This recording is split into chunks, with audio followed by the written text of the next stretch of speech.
yung sa championship namin, ang finals MVP was a rookie also. Team Kayabiyat, ewan ko, tama ba? And then today, it's another rookie getting the finals MVP. Again, yung individual awards ang pinaka-paborito ko dyan, hindi yung MVP ng season, hindi yung mythical fight, but the finals MVP. That's kasi ibig sabihin namin yung championship. Again, congratulations, Shelo. Congratulations, CC and Angel. Thank you for leading this team. You're one hell of a basketball player.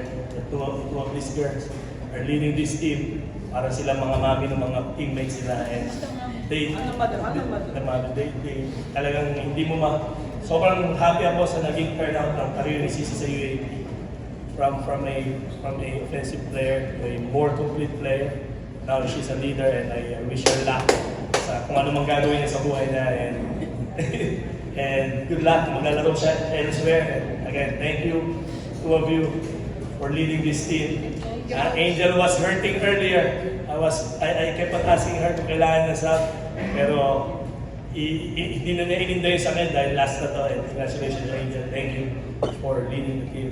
Congratulations again.